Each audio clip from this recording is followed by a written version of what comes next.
வணக்கம். ஓஷோ உலகம். ஓஷோ தன்னுடைய நூலில் ஒரு முக்கியமான விஷயத்தை சொல்கிறாரு. இப்போ உங்களுக்கே நல்லா தெரியுமில்ல, உலகத்தில் மேக்சிமம் பெரும்பாலும் ஏழைகள் அதிகமாக இருக்கிறார்கள், சிரமப்படக்கூடிய மக்கள் அதிகமாக இருக்கிறார்கள், கவலைப்படக்கூடிய மக்கள் அதிகமாக இருக்கிறார்கள், கஷ்டத்தில் இருக்கக்கூடிய மக்கள் அதிகமாக இருக்கிறார்கள், பிரச்சனையில் உழன்று கொண்டு இருக்கக்கூடிய மக்கள் கோடிக்கணக்கில் இருக்கிறார்கள். பணக்காரர்களுடைய எண்ணிக்கை அப்படின்னு பார்த்திங்கன்னா, பணக்காரர்களுடைய எண்ணிக்கை கம்மியாக இருக்கும், ஏழைகளுடைய எண்ணிக்கை அதிகம். எங்கே பார்த்தாலும் பாவர்ட்டி, வறுமை, வேலையில்லா திண்டாட்டம், சாப்பாட்டுக்கு வழி இல்லாமல் இருப்பது, அன்றாடம் காட்சிகளாக இருப்பது, லோயர் மிடில் கிளாஸாக இருப்பது, ஏழைகளாக இருப்பது, டவுன் ட்ராடன் பீப்புளாக இருப்பது, இப்படி தானே இருக்குது. இப்படி ஏழைகள் அதிகமாக உலகத்தில் இருப்பதற்கு என்ன காரணம் அப்படின்னு பார்த்தா 1000 காரணங்கள் இருந்தால் கூட ஓஷோ என்ன சொல்கிறாரு அப்படின்னா, இந்த ஏழைகளாக இருக்கிறாங்கல்ல, புவர் பீப்புள்னு சொல்கிறாங்கல்ல, கஷ்டப்படுறோம் அப்படின்னு சொல்கிறாங்கல்ல, வறுமையில் உழன்று கொண்டு இருக்கிறோம் அப்படின்ற மாதிரி சொல்கிறாங்கல்ல, பிரச்சனைகளில் சிக்கிக்கிட்டு இருக்கோம் அப்படின்னு சொல்கிறாங்களே, அவங்க தான் காரணம்.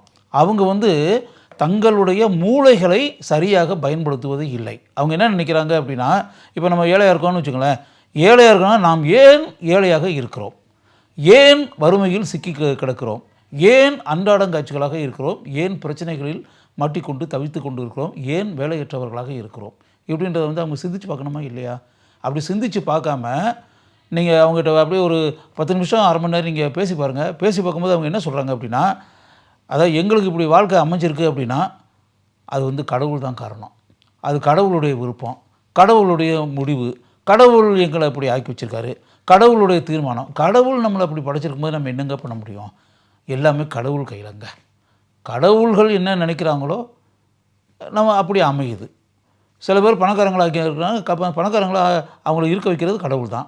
கடவுள் அவங்களுக்கு அப்படி இருக்கிற அளவுக்கான கொடுப்பினையை அவர் கொடுத்துருக்காரு. அவருடைய அருள் இருக்குது, அவருடைய ஆசீர்வாதம் இருக்குது, அவருடைய அனுகிரகம் இருக்குது. அவங்க அந்த உயர்ந்த இடத்தில் இருக்கிறாங்க. நாங்கள் இப்படி கஷ்டப்பட்டுக்கிட்டு இருக்கோம் அப்படின்னா கடவுள் எங்களை அப்படி ஆக்கி வச்சுருக்காரு, கடவுளுடைய விருப்பம். நம்ம என்ன செய்ய முடியும்? கடவுளுடைய விருப்பத்தை நம்ம எதாவது மாற்ற முடியுமாங்க? அவர் என்ன நினைக்கிறாரோ அதுதான். நம்ம தலையில் என்ன எழுதியிருக்கோ அதுதான் நடக்கும். தலையெழுத்து நமக்கு எப்படி இருக்கோ அதுதானே இருக்கும். எல்லாம் நம்ம தலையெழுத்து, எல்லாம் நம்ம தலைவிதி.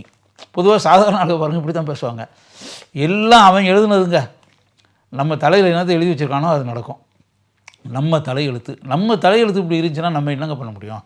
நமக்கு என்ன எழுதியிருக்கோ அதான் நடக்கும் அப்படின்னு சொல்லிட்டு. அதேமாதிரி இப்போ குழந்தைகள் பெறுறது அப்படின்னு இருக்குன்னு கடவுள் கொஞ்சம் மனசு வச்சாருன்னா குழந்தை பிறந்துடும். கடவுள் மனசு வைக்கணும், கடவுள் கருணை காமிக்கணும், கடவுள் இறக்கப்படணும், கடவுள் மனசு வைக்கணும். கடவுள் மனசு வச்சாருன்னா நம்ம நினைக்கிற மாதிரி குழந்தைகள் பிறந்துடும். இப்போ வீட்டில் பொம்பளை பசங்களாக இருக்குது, ஆண் குழந்தை வேணும், கடவுள் மனசு வைக்கணும். கடவுள் மனசு வச்சாருன்னா ஆண் குழந்தை பிறந்துடும். ஆண் வாரிசு நமக்கு வேணும். கடவுள்கிட்ட வேண்டிக்கிடுவோம், கடவுள் மனசு வைப்பாருன்னு நினைக்கிறேன். கடவுளுடைய அருள் நிச்சயமாக இருக்கும், நிச்சயமாக கடவுள் கருணை காட்டுவார். இப்படியே எல்லாமே கடவுள் செய்வார், கடவுளுடைய அருள் இருக்கும், கடவுளுடைய ஆசீர்வாதம் இருக்கும், கடவுள் நமக்கு இப்படி எழுதி வச்சுருக்காரு. இப்படி இருந்தால் வாழ்க்கையில் எப்படி முன்னேற முடியும்? உங்கள் முயற்சின்னு ஒன்று வேண்டாமா? இதே நேரத்தில் நீங்கள் இப்படி புலம்பிக்கிட்டு கடவுள் மேலே முழு பாரத்தையும் போட்டு கடவுளே கதி அப்படின்னு சொல்லி நீங்கள் வீட்டில் சும்மா உட்காந்துக்கிட்டு சோம்பேறித்தனமாக இருந்துக்கிட்டு அப்படி இருக்கக்கூடிய ஒரு சூழலில் பணக்காரங்களாம் என்ன பண்ணுறாங்க? அவங்க கிட்டத்தட்ட கடவுள் இதேமாதிரி கடவுள் நமக்கு என்ன எழுதி வச்சுருக்காரு அப்படின்னு நினச்சிருக்கான். இப்போ நிறைய பேர் பணக்காரங்களாக இருக்காங்க, கோடிக்கணக்கான சம்பாதிக்கிறாங்க, கோடீஸ்வரராக இருக்காங்க. ஏழை குடும்பத்தில் பிறந்தவங்க கூட தான். எல்லாருமே பிறக்கும்போதே கோடீஸ்வரர்களாக பிறக்கிறாங்களா? அப்படி இல்லை. அந்த பணக்காரர்களே நீங்கள் பார்த்தீங்கன்னா முக்கால்வாசி பேர் சாதாரண குடும்பத்தில் ஏழைகளாக பிறந்தவர்கள் தான், குடிசைகளில் பிறந்தவர்கள் தான், சாதாரண வீடுகளில் பிறந்தவங்க தான், சிரமப்படக்கூடிய குடும்பத்தில் பிறந்தவங்க தான், கஷ்டப்படுற குடும்பத்தில் பிறந்தவர்கள் தான். அந்த கஷ்டப்படுற குடும்பத்தில் இருந்து அன்றாடங்காய்ச்சிகளாக இருக்கக்கூடிய குடும்பத்தில் பிறந்து, வறுமையில் வாடிக்கிட்டு இருக்கக்கூடிய குடும்பத்தில் பிறந்து, எந்த விதமான பேக்ரவுண்டும் பின்புலமும் இல்லாத குடும்பத்தில் பிறந்து அவங்க எப்படி கோடீஸ்வரர்களாகிறாங்க? அவங்க எப்படி மல்டி மில்லியனர் ஆகிறாங்க? அவங்க எப்படி மிகப்பெரிய நிறுவனங்களுக்கெல்லாம் சொந்த உரிமையாளராக ஆகிறாங்க? அவங்க பல நிறுவனங்களை சொந்தத்தில் நடத்தக்கூடிய அளவிற்கு உயர்ந்த இடத்திற்கு அவர்கள் எப்படி பணக்காரர்களாக உயர்ந்தார்கள் அப்படின்றத நீங்கள் சிந்திக்கணும். அப்போ உங்களை மாதிரி அவங்களும் குடிசையில் பிறந்தவன் தானே. அவன் எல்லாமே கடவுளுடைய தீர்மானம், கடவுள் நம்ம தலையில் இப்படி எழுதி வச்சது, அவர் என்ன எழுதி வச்சிருக்கிறாரோ அதுதான் நடக்கும் அப்படின்னு நினச்சிருந்தா அவங்க இப்படி கோடீஸ்வரர்களாக ஆகியிருக்க முடியுமா? அரண்மனையில் வாழ்ந்திருக்க முடியுமா? பல கார்களுக்கு சொந்தக்காரர்களாக ஆகியிருக்க முடியுமா? பல நிறுவனங்களுக்கு தலைவராக ஆகியிருக்க முடியுமா? பல்லாயிரம் பேருக்கு வேலை கொடுக்கக்கூடிய எஜமானாக இருந்திருக்க முடியுமா? பாஸாக ஆகியிருக்க முடியுமா? கொஞ்சம் யோசிங்க.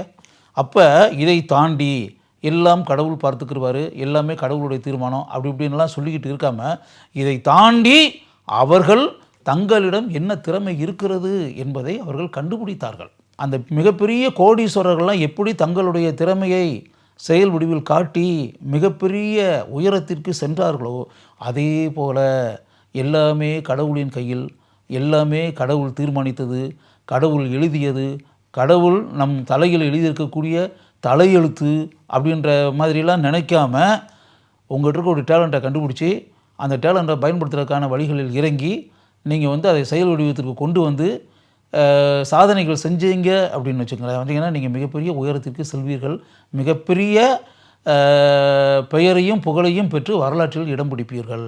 இதுக்கு முன்னாடி அந்த மாதிரி வரலாற்றில் இடம் பிடித்த மனிதர்கள் எந்த துறையாக இருந்தாலும் சரி, அது அரசியல் துறையாக இருந்தாலும் சரி, கலைத்துறையாக இருந்தாலும் சரி, தொழில்துறையாக இருந்தாலும் சரி, விளையாட்டுத்துறையாக இருந்தாலும் சரி, ஓவியத்துறையாக இருந்தாலும் சரி, எனி துறை, எந்த துறையாக இருந்தாலும், எந்த துறையை சேர்ந்தவர்களாக இருந்தாலும் தங்களுக்குன்னு இருக்கக்கூடிய திறமையை கண்டுபிடித்து அந்த திறமையை செயல் வடிவில் வெளிப்படுத்தி பலரும் ஆச்சரியப்படக்கூடிய அளவிற்கு உன்னதமான செயல்களை செயல் வடிவில் நிரூபித்து அப்படி நிரூபித்தவர்கள் தான் இன்றைக்கி மிகப்பெரிய அளவில் பெயரையும் புகழையும் பெற்று வரலாற்றில் இடம் பிடித்து மிகப்பெரிய சாதனையாளர்களாக உலகமெங்கும் திகழ்ந்து கொண்டிருக்கிறார்கள்.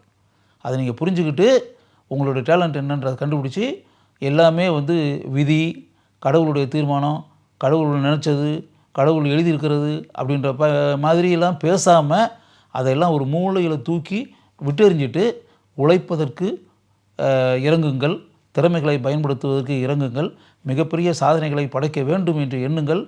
உலகத்தில் சாதனையாளர்கள் எப்படிப்பட்ட பாதைகளில் பயணித்து மிகப்பெரிய ஆழமான முத்திரைகளை இந்த உலகத்தில் படைத்திருக்கிறார்கள் என்பதை ஒரு பாடமாக எடுத்துக்கொண்டு அந்த பாதைகளில் நீங்கள் நடந்தீர்கள் என்றால் அவர்களைப் போல நீங்களும் மிகப்பெரிய சாதனையாளர்களாக திகழலாம், சாதனைகள் படைக்கலாம், பலரையும் வியந்து அண்ணாந்து பார்க்க வைக்கலாம்.